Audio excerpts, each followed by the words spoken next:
You ever have one of those days where you're staring at a pile of broken wood, and you just know your life will never be the same? That's where I was, right there in the dirt, looking at what used to be my fishing cabin, my one true escape from the world, and Linda, the HOA president with that little power trip smile, standing close by like she'd just done me a favor. Yeah, that happened. She thought she was untouchable, queen of the lake, rules on her side.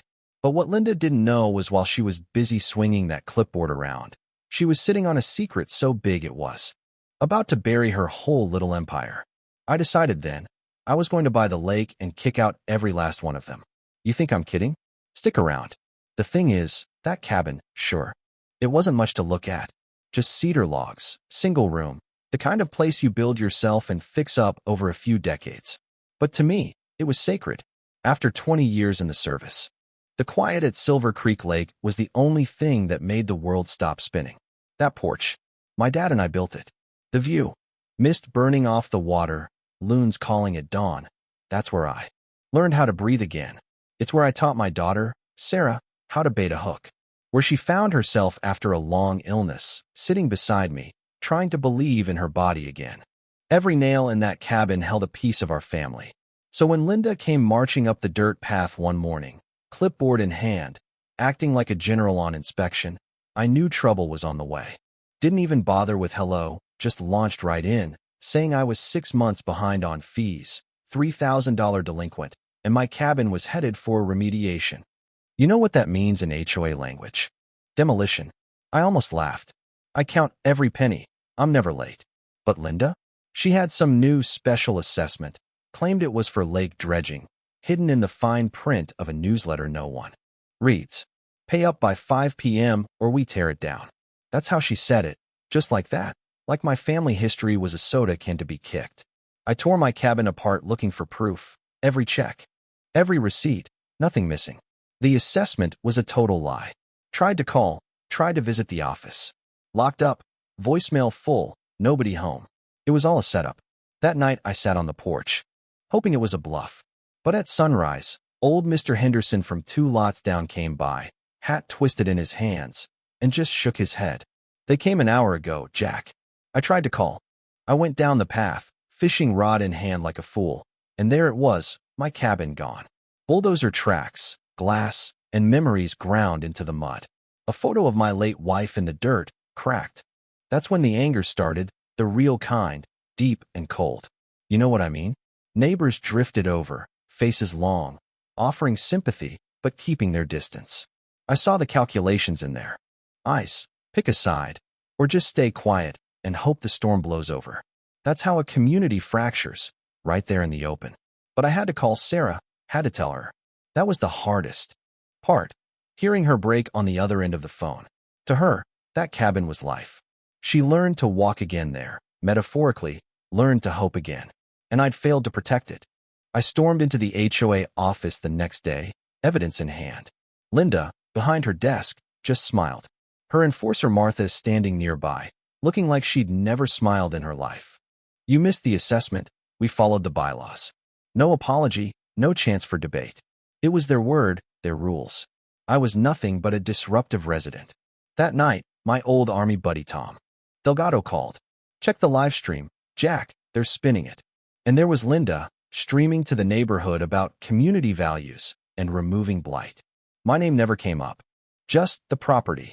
She even announced the lot would be available for a new, responsible member soon. My blood went cold. But here's where things turned. That icy rage? It gave me clarity. I started digging through the HOA's financial records, buried in boxes, deliberately messy. Years as a military electrician taught me to trace a problem through chaos. Fake invoices, shell companies. $75,000 for emergency dredging to a company that didn't exist. The signature matched Linda's own on other documents. It was pure fraud. I took that proof to my neighbors, but most were too scared to help. Fear, not fairness, ran this place. Then the real twist hit. Staring at the plat map late one night, I spotted something. The lake, our whole reason for being here, was never actually owned by the HOA. 30 years ago, the original developer's holding company went bust, and the lake had floated in legal limbo ever since. Nobody ever claimed it. The HOA just assumed. I nearly laughed. Out loud in the garage. The next morning, I was at the county records office. It was all there, official as you please. The lake was an orphan property, just waiting for someone to claim it. Tom put me in touch with Miller, a lawyer with a taste for HOA fights. Complicated, but possible, he said, reading the old deeds with a grin. It would cost me everything, but it was doable. I pulled the trigger. At the same time, I gathered proof that the emergency dredging was fake. Photographs, video of the working spillway I'd installed myself years ago, no maintenance needed. Step by step, I built my case. Sarah hated it, my wife worried, but I kept going. I was obsessed, yeah, maybe. But it wasn't about revenge, not really. It was about putting a stop to the madness. Before someone else lost everything. Even when I took my proof to the big HOA meeting, even when I laid out every detail. Fake invoice, fake need for repairs, no right to the lake. The room just sat in.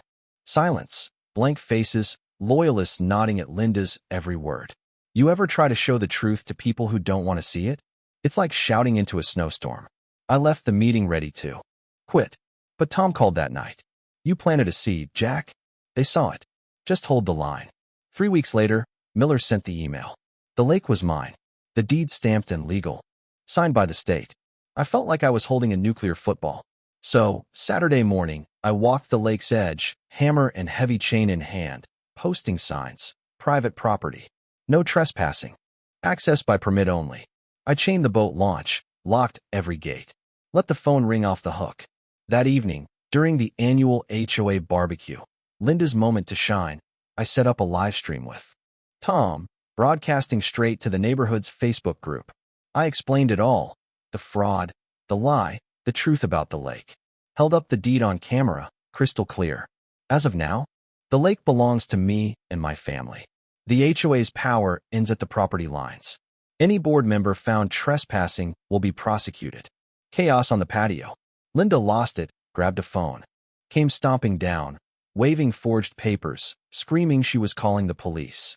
Sheriff showed up, took one look at my deed, read her papers, and let her off in handcuffs. Trespassing, vandalism, forgery. It wasn't loud or messy, just that quiet click of justice being served. After that, everything shifted. People who'd been too scared to look me in the eye came around, shook my hand. Mr. Henderson brought whiskey. We rebuilt the HOA from the ground up. Open meetings, transparency, a restitution fund to help me rebuild the cabin, real bylaws with term limits. And I didn't keep the lake. I offered to lease it back to the community for $1 a year, as long as decisions were made by everyone, not just a board. We even renamed it Sarah's Lake. We rebuilt my cabin, together. Neighbors showed up with tools and sandwiches, and what we built wasn't just a cabin, it was a promise. Kids fished, families laughed. My daughter finally smiled again. Last weekend, I sat on my new porch, watching the sunset with Sarah at my side, thinking about what we lost and what we'd won. Justice isn't just a word. Sometimes it's a lake. Sometimes it's a story that needs to be told. So where do you stand? Would you fight, or would you let it go?